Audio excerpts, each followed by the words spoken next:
Marilah kita sama-sama sebelum akhir kita baca berdoa dulu dengan doa kita.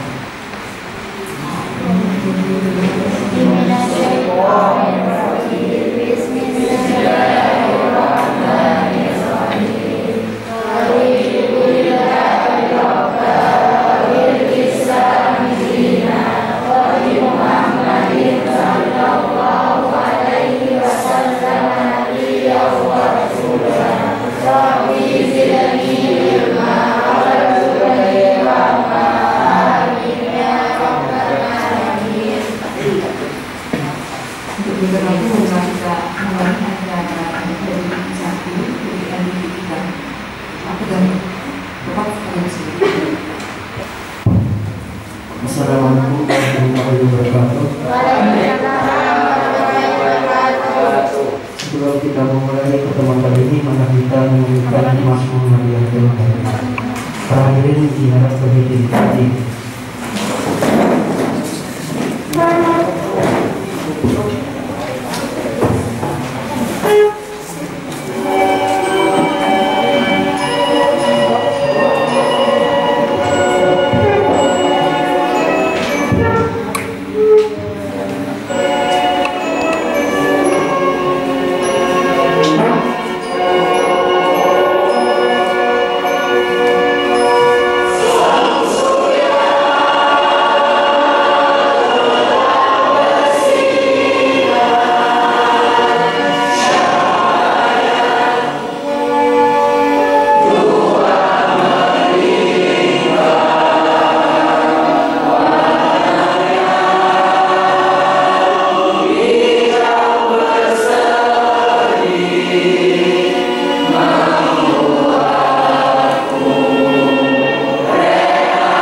Silakan untuk kembali.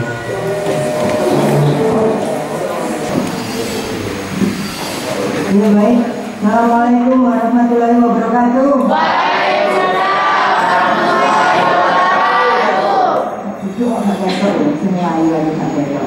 Assalamualaikum warahmatullahi wabarakatuh.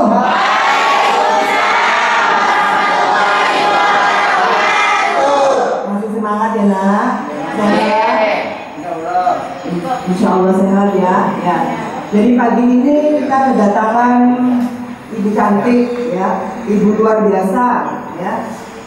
Namanya Ibu Santi Wilujeng ya. Beliau ini adalah direktur dari NTV kita Kota Probolinggo. Tepuk tangan dulu.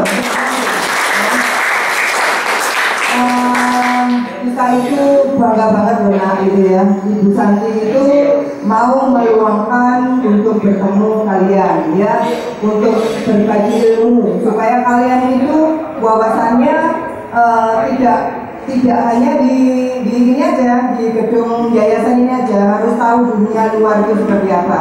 Ya, kemudian orang-orang yang hebat di luar itu seperti apa, kalian itu harus berkenalan, ya, gitu. Jadi kemudian syukur-syukur kalau jejaknya motivator-motivator yang Ibu datangkan itu betul-betul bisa memotivasi kalian untuk menjadi orang ya, gitu. Jadi nanti Ibu Santi ada sesi materi, kemudian ada tanya jawab, ya. Jadi saya beri satu kesempatan, satu putri pertanyaan, satu pertanyaan putra, ya. Jadi biar bisa komunikatif. Oleh karenanya apa yang disampaikan oleh Bu Santi, kalau perlu ya dicatat, gitu ya. Kalau merasa bisa diserap dengan otak ya masih dicatat, ya. Gitu. Monggo Ibu Santi, sebelumnya saya ucapkan terima kasih atas kehadirannya. Assalamualaikum warahmatullahi wabarakatuh. Alhamdulillah saya pagi ini bisa berada di sini itu suatu kehormatan juga karena sudah diundang. Pertama yang memperkenalkan adalah Ibu Nani. Saya manggilnya Oma. Karena saya dengan Bu Nani ini sudah seperti keluarga gitu, meskipun kenalnya sudah tua ini ya kenalnya sudah tua ini, tapi alhamdulillah kekeluarganya cukup erat sekali saya dengan Bu Nani. Awalnya beliau memberi bercerita, saya sekarang ini masih materi di panti asuhan hebat Oma, saya ingin kapan-kapan, saya masih bilangnya kapan-kapan, saya mau Oma karena saya menyesuaikan jadwal, saya bukan ini ya, saya agak-agak sok sibuk gitulah. Jadi akhirnya baru hari ini alhamdulillah kesampaian, tim-tim dari MPI kita juga agak sedikit longgar, walaupun ya habis ini kita harus kerja mengerjakan iklan, langsung berangkat kekerasan. Tapi alhamdulillah kita masih bisa menyempatkan waktu untuk adik-adik semua di sini.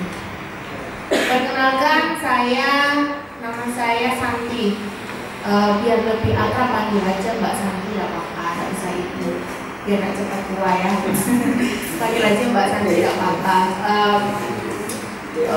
Basic saya sebenarnya saya dulu sekolahnya di teknik. Saya sekolahnya dulu di teknik industri di ITS Surabaya. Mungkin di sini sudah ada yang kuliah? Ada. Kuliah di mana? Sudah ada yang kuliah? Mana? Lanjut. Kuliah di mana, Mas? Di mana? UNM. Negeri itu ya? Oh, Muhammadiyah ya? Oh, Muhammadiyah. Saya dulu basic saya sekolah dari SD negeri, SMP negeri, SMA negeri, kuliah. Saya dulu sempat kuliah itu 2 kali. Karena awalnya saya itu dulu ya? UMPTN ya. UMPTN saya nggak keterima. Zaman saya dulu namanya UMPTN. Nggak keterima. Akhirnya saya saya mau nganggur. Nggak mau nganggur. Saya orangnya kalau bisa jangan sampai saya itu hanya lontang-lantung aja gitu. Sudah biasa di sekolah juga saya organisasi ikut, ekstrakurikuler ikut, olahraga juga saya cukup aktif. Jadi kalau misalkan saya nggak keterima kuliah, saya diam di rumah masih stres. Akhirnya saya coba Bu, saya daftarkan di diploma 1 dulu. Saya dulu diploma 1 buat apa, kata ibu saya. Coba saya nanti mungkin lulus dari diploma ini saya punya keterampilan. Waktu itu saya ambil diploma 1 itu komputer, jaringan komputer gitu, aplikasi komputer untuk pengantoran. Siapa tahu saya lulus di 1 ini saya bisa langsung kerja gitu ya. Motivasi saya waktu itu ingin kerja aja gitu. Saya ingin kerja, ingin beli apa-apa sendiri gitu. Padahal ya alhamdulillah kalau dibilang dari orang tua ya mampu nggak mampu, ibu saya tuh anak waktu saya lulus SMA itu anaknya masih 2. Saya baru lulus SMA, ibu saya ternyata punya anak lagi 1. Jadi kancret. Jaraknya sama adik saya nomor 2 itu 17 17 tahun. Akhirnya saya bingung, bukunya anak lagi ini. Oke Bu, sudah ini saya cari di internet. Waktu itu ada jurusan D1 perkantoran, aplikasi perkantoran. Jadi belajarnya ya komputer gitu. Saya nggak pernah SMA itu paling cuman apa ya, ekstrakurikulernya waktu itu komputer ya cuman belajar ngetik gitu aja kan. Akhirnya oke, diterima. Saya waktu itu 1 tahun saya kuliah di sana. Akhirnya saya kos kan di Surabaya. Pertama kali ini saya dari SMP kelas 2 itu sudah di Jombang. Jadi saya sudah jauh dari orang tua. Kebetulan ada mbah saya di Jombang waktu itu. Jadi saya tinggal di sana, tapi itu saya kos. Saya tidak tinggal sama keluarga. Jadi saya pilih kos. Enggak, saya mau kos aja.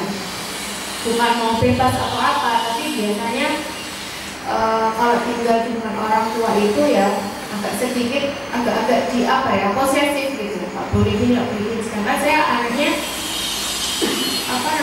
kegiatan tuh organisasi apa saya ikuti. Kalau orang tua biasanya ojo ado biasanya gitu, apalagi anak perempuan ya. Akhirnya dapur saya kos. Saya pilih kos yang aman biar orang tua saya tenang, karena orang tua saya ada di Nongko Jajar saat itu. Tahu Nongko Jajar? Tahu. Kapan-kapan main ke sana ya, ajak menyanyi ya. Nongko Jajar itu ada di Kabupaten Pasuruan, dekat lereng Gunung Bromo juga ya, hampir dekat. Tapi kalau Bromo bisa lewat sini kan, Probolinggo, nah itu kan Pasuruan nggak bisa. Purwodadi, Kebon Raya itu kalau dari sini ada jalan pertigaan itu ke kiri. Nah ya, enak, udaranya dingin, buat refreshing enak sekali. Nah saya di sana, jadi asal saya ini anak gunung. Saya ini anak gunung, anak pedesaan. Saya kecilnya di desa itu. Jadi saya mulai dari TK sampai saya SMP kelas 1 saya ada di desa itu. Kelas 2 SMP karena saya ingin maju, saya ingin berkembang lagi, saya pindah ke kota. Akhirnya pindahlah saya ke Jombang, ke Kabupaten Jombang. Nah, akhirnya setelah kuliah, akhirnya ibu saya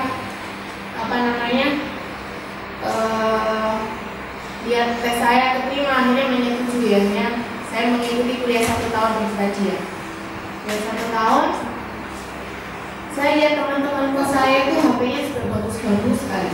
Waktu itu zamannya Nokia, Siemens ya. Waktu itu ya itu Sony Ericsson yang harganya sudah 1 juta, 2 juta waktu itu ya. Kalau sekarang sudah kalah sama Oppo apa ya. Nah, saat itu teman-teman saya itu memang orang kampus semua. Ada yang bapaknya kerja di Semen Gresik, ada yang di polisi, ada yang apa macam-macam lah. Nah, saya termasuk nih anak kos yang nggak pegang HP, saya satu-satunya. Saya lihat teman-teman saya enak ya, bisa telepon ibunya, bapaknya setiap saat nih. Waktu itu meskipun cuma apa ya, nada dirinya itu apa, poliponik ya waktu itu. Ya tidak bisa kayak sekarang, bisa lihat YouTube, apa, Instagram, Facebook nggak bisa. Tapi itu sudah sangat bagus itu saat itu, waktu itu tahun 2001 lah. Nah akhirnya dari situ saya punya tekad ini. Kalau saya minta ibu pasti nggak dikasih uang buat beli HP, karena kamu pentingin mana antara HP dengan kuliah, kata ibu saya. Minta sepeda motor dan gitu, Bu, minta motor Bu, jarak dari kos-kosan ke kampus itu cukup jauh Bu, kalau terlambat aku harus lari. Ya sudah, nggak usah kuliah, kamu ngojek aja, kata ibu saya. Benar. HP juga gitu, belikan HP lah Bu, kayak anak-anak itu Bu, punya HP semua gini-gini. Meskipun saya kan nggak apa-apa sudah, ya sudah beli HP aja, nggak usah kuliah. Ibu saya orangnya disiplin, ibu saya guru SD sampai hari ini, sebentar lagi sudah pensiun. Akhirnya, ibu nggak ngasih uang buat beli HP. Akhirnya kuliah sudah hampir selesai yang 1 tahun ini. Saya coba cari-cari lowongan kerja waktu itu di Kompas. Saya cari akhirnya dapat semua. Saya ini sudah saya kirim karena saya sudah pintar mengetik kan di komputer ya. Email itu saya sudah bisa dari sekolah itu. Akhirnya waktu itu ada lowongan, saya ketik, saya kirim sendiri. Surabaya saya masih belum hafal ya, saya naik angkot sendiri gitu. Ada lowongan di klinik kecantikan waktu itu, jadi kasir. Saya masukin. Pas waktu dipanggil interview, yang datang tuh pakai rok pendek-pendek semua. Cantik-cantik dandanannya memang. Saya sendiri yang pakai sepatu pantofel, pakai kulot panjang ya, kulot belakang gitu. Ya penampilan kayak anak kuliah gitu. Saya belum pakai jilbab waktu itu. Bawa tas ransel, rambut dikuncir, ya sudah, tidak ada makeup, tidak ada apa. Saya datang situ, saya lihat semua, minder saya. Kok saya dandan kabeh ayu-ayu. Saya gitu. Kok saya sendiri yang ngajak kayak gini gitu. Karena kuliah gitu sudah. Saya tidak paham ya, namanya pengalaman pertama saya mencari kerja ini. Akhirnya sampai di situ semua sudah di interview. Saya dipanggil memang, cuma saya kok dipanggil paling belakangan saat itu. Semua sudah dipanggil, Mbak. Saya lama jadi apa Mbak di sini? Saya tanya ke apa sebelah saya. Kasih Mbak, alhamdulillah saya diterima di tanda tangan kontrak. Di mana? Di Tunjungan Plaza, Mall di Surabaya. Aku gak lama dari kasir nang kene. Kok aku gak dipanggil Mbak ini diterima? Tapi saya udah di interview saat itu. Saya diam lagi. Saya tanya ke resepsionis, Mbak, saya kapan dia dipanggil? Kok belum dipanggil? Interview gitu. Oh tunggu ya Mbak Sanu, ini namanya siapa? Mbak Santi. Saya tidak lama saya dipanggil oleh salah satu manajer marketing waktu itu, Chinese. Alhamdulillah pertama kali dapat bos baik banget di situ, banyak pelajaran yang saya terima ya. Padahal saya pengalaman belum ada ya, baru itu gaji pertama kali 500.000 di interview, bisa ngetik cantik bisa Bu, bisa ini aplikasi ini bisa Bu, bisa ini juga bisa. Tapi Bu, saya belum wisuda. Jadi, oh kuliah di mana? Masih di IPS. Kebetulan dekat kantor sama kampus, sama kos-kosan saya juga dekat. Ya alhamdulillah saya nggak jadi diterima di Mall Tunjungan Plaza itu tadi. Alhamdulillah karena lebih jauh lokasinya dari kos-kosan saya. Akhirnya dites, di interview, bla bla bla bla bla. Oke, kamu bisa kapan kerja? Saya diterima Bu, berarti iya. Gaji kamu sekian, 500.000 waktu itu gaji saya. Jadi dari situ besok saya bisa Bu, waktu itu interviewnya hari Jumat. Besok saya bisa Bu kerja, saking semangatnya saya. Dan itu saya tidak bilang ke bapak ibu saya, adik-adik, saya tidak bilang ke bapak ibu, karena kalau saya bilang pasti nggak boleh. Apa yang kamu kerja kuliah dulu selesaikan ini. Akhirnya setelah satu saya suruh masuk training, jadi untuk itu waktu itu mengerjakan apa-apa gitu di training satu. Oke, alhamdulillah setiap Sabtu saya biasanya pulang ke rumah jajan. Sabtu saya baru cerita ke ibu. Bu, alhamdulillah aku terima kerja Bu. Gimana? Di sini. Ternyata punya usut itu adalah anak cabang dari pabriknya tempat bapak saya kerja. Jadi bosnya bapak itu yang laki-laki, bosnya di kantor saya itu yang perempuan gitu. Nah saya tidak tahu waktu itu bapak kan juga kerja di Surabaya, jadi kita jarang ketemu sekali. Paling ketemu kalau minggu sekali itu baru ketemu, karena saya juga di Surabaya waktu itu. Nah akhirnya pas saya sudah kerja di kantor, bapak saya itu ternyata benerin genset. Bapak saya ini teknisi listrik, bapak saya di pabrik kopi kapal api waktu itu di Surabaya. Jadi pas bapak saya datang, saya pas di kantor itu, cuman bapak saya tidak tahu kalau saya sudah kerja di situ. Saya lihat ini kok kayak bapakku ya, saya gitu. Ini kok bapakku, kok sepeda motor bapakku. Saya cek dan gimana ya? Ternyata bapak saya itu benerin genset waktu itu. Pertama kali saya lihat bapak saya kerja, saya nangis. Ternyata bapak seperti ini ya, kerja nyari uang buat anak sekolah. Akhirnya saya panggil, Pak, loh, kok ngapa nak gini? Katanya, karena tidak ada yang tahu saya kerja itu. Ibu saya itu saya kasih tahu waktu saya pulang, bapak saya belum tahu. Kok ngapa nak gini? Aku harus kerja Pak, harus oleh seminggu. Kerja oleh tekondi, lowongan oleh tekondi katanya. saya cari di Kompas. Awalnya saya melamarnya di klinik kecantikan yang di Bendungan Plaza itu. Ternyata saya ditempatkan di sini. Alhamdulillah dekat sama kos, dekat sama kampus. Enggak, bapak saya itu keton ya, keton gitu. Kenapa buat ketuaan gitu? Kuliah kemarin masih. Saya pingin punya HP waktu itu. Jadi gaji pertama saya belikan HP. Gaji pertama saya belikan HP. Saya kan beli punya teman saya. Waktu itu saya masih ingat sekali Motorola T190 saya beli 350.000 mungkin waktu itu saya beli. Nah, dari situ akhirnya saya giat kerja. Mulai dari saya hanya cuma dikontrak 6 bulan di situ untuk menyelesaikan pendaftaran produk-produk kecantikan ke BP POM. Akhirnya diperpanjang sampai saya naik ke accounting, ke bagian keuangan, hitung duit. Nah, order apa gitu. Nah, itu saya sampai naik ke situ posisi saya.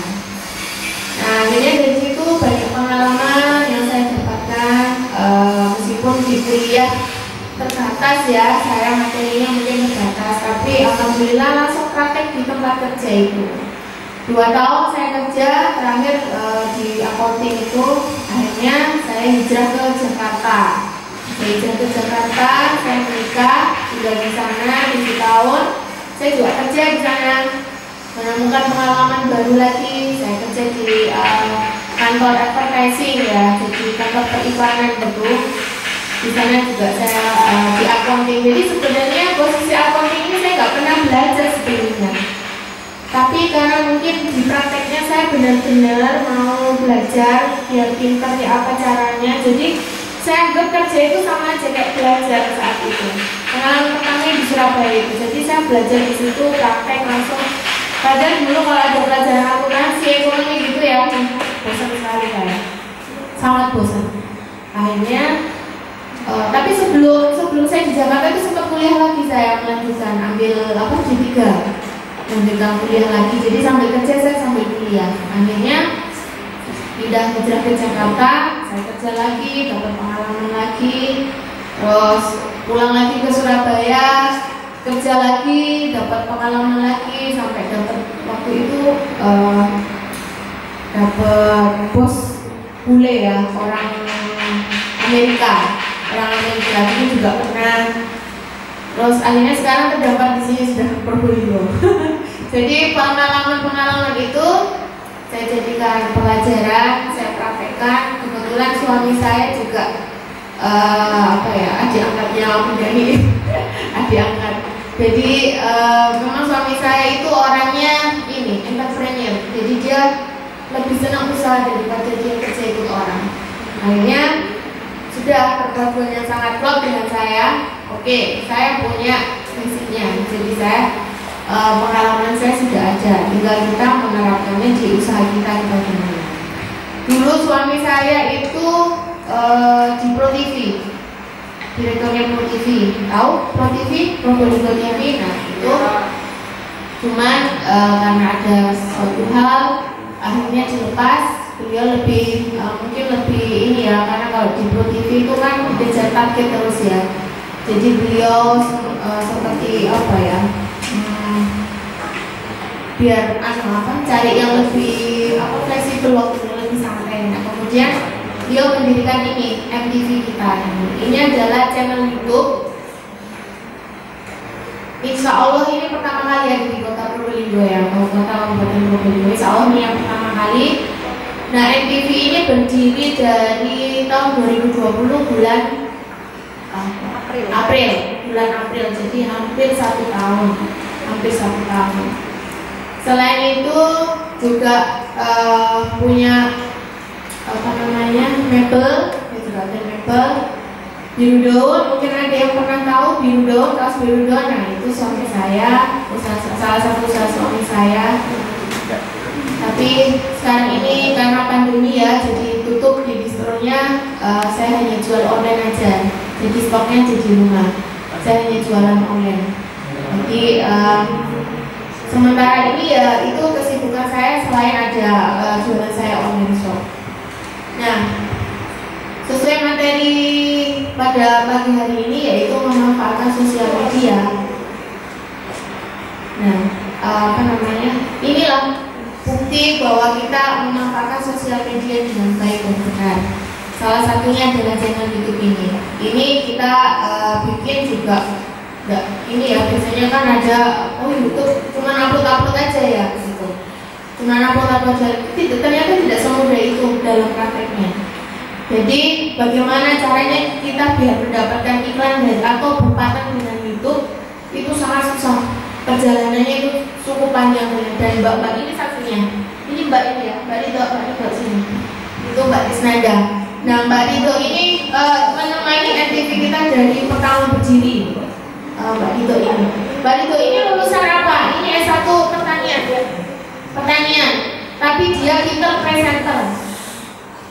Jadi jangan berpikir aku sekolahnya sini, aku harus kerja di sini atau aku harus kerja sini. Tidak. Jangan berpikir seperti itu.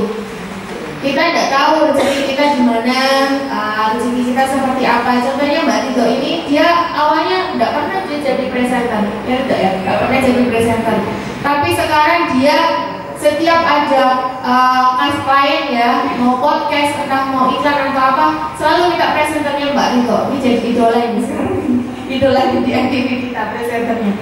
Nah, kalau Mbak Tisnanda ini lulusan SMK 4. Sekarang lagi kuliah di UT ya, jurusan komunikasi.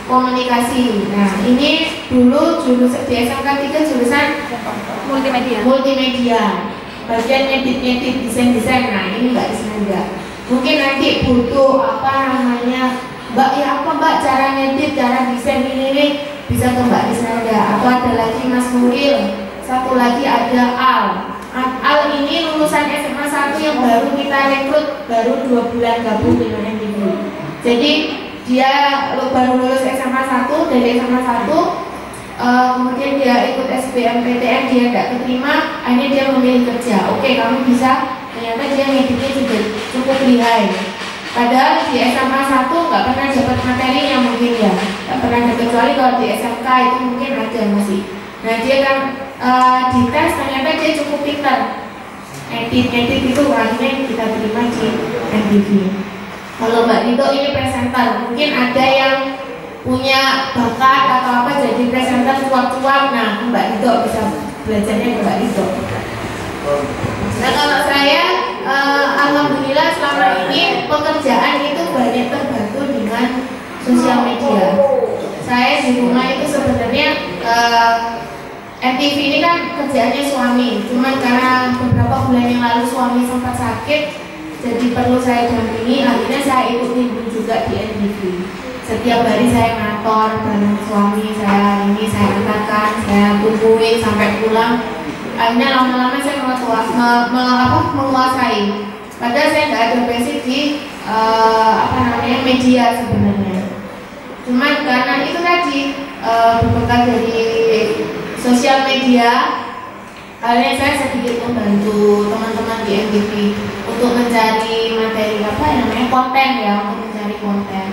Kalau pekerjaan saya di rumah, saya ibu rumah tangga, cuman saya ada bisnis kecil-kecilan lah, online shop, dan saat ini sedang menjalankan bisnis ini HDI. Nah, itu dari mana saya ini, apalagi pandemi begini kan nggak bisa kita keluar kemana-mana ya. Jadi cukup di rumah saja. Saya memanfaatkan sosial media saya dari Facebook, dari Instagram, dari WhatsApp, dari YouTube. Hanya itu saja saya kerja. Jadi tidak perlu saya kayak pesan atau nari, saya tidak perlu. Jadi sosial media ketika kita bisa memanfaatkannya dengan baik dan benar akan banyak mendatangkan manfaat atau rezeki atau pekerjaan atau segala macam lah buat kita sebenarnya. Jadi mungkin ada kok masih usia segini wajar ya sama kayak anak saya ya. Paling senangnya nge-game ya. Ya Kak? Ya. Tapi boleh bawa HP ya di sini? Boleh? Daring. Oh, berdaring ya. Nah, paling Kalau sudah login daring, mainan game, ya kan? Mobile Legends, terus apa lagi? PUBG, PUBG. Oh kan, apal semua. Kalau yang cewek apa biasanya? Drakor ya. Ini apa namanya? Apa? Berondong. Nanti TikTok. TikTokan mungkin ya. Tidak apa-apa sih sebenarnya, tidak apa-apa. Tapi asalkan kita bisa jangan HP yang mengatur kita, tapi kita yang mengatur HP. Jadi kalau kita diatur HP, kita akan terus fokus HP terus apa namanya nge-game terus. Tapi kita harus punya kita harus berpikir apa caranya memanfaatkan HP ini dengan baik dan benar. Karena kalau terlalu apa namanya keseringan main HP juga tidak bagus ke mata, ke otak juga tidak bagus. Satu lagi ke apa? Paketan data cepat habis ya. Atau mungkin di sini pakai wifi jadi aman. Ya. Nah, Bu kayaknya harus dibatasi. Jadi apa namanya? Kalian bisa sebenarnya untuk memanfaatkan sosial media dengan baik dan benar. Ya, apa ya kelewatan. Akhirnya kalian melewatkan masa-masa yang cukup berharga. Misalkan kayak sekarang ini kan kalian cukup disibukkan dengan daring ya. Nah, daring terus apa lagi namanya pekerjaan-pekerjaan yang dikirim lewat online, lewat email atau apa gitu ya. Terus materi pelajaran pun kurang yang didapat. Ya biasanya di sekolah diterangkan sama bapak ibu guru, sekarang enggak, kalian harus cari sendiri gitu kan. Soal-soal atau apa jawaban-jawaban dari materi-materi yang diberikan bapak ibu guru secara online itu kalian bisa cari sendiri di media sosial, di Google itu paling pintar sudah. Jadi kalian bisa nyari informasi segala macam itu ada di situ. Terus kalau misalkan pengen ini Bu apa namanya Mbak ya apa caranya ya, misalkan iseng-iseng ingin jualan atau apa, itu bisa banget di sosial media. Saya mulai jualan mebel, jualan baju, jualan kaos, bimbingan itu semua dari online. Sampai punya klien di Madura, di Makassar, di Kalimantan, itu semua dari online. Jadi betapa dahsyatnya sosial media itu, pengaruhnya buat kita semua. TikTok, kalian bisa memanfaatkan TikTok misalkan untuk jualan apa bisa banget. Jualan baju atau apa bisa banget. Nah kalau di MTV kita ini kita ada program apa namanya? Program apa Mbak? Sobat Prestasi. Nah, Sobat Prestasi mungkin di sini ada yang mempunyai prestasi entah di akademik atau non akademik. Nanti bisa kita undang ke NTV. NTV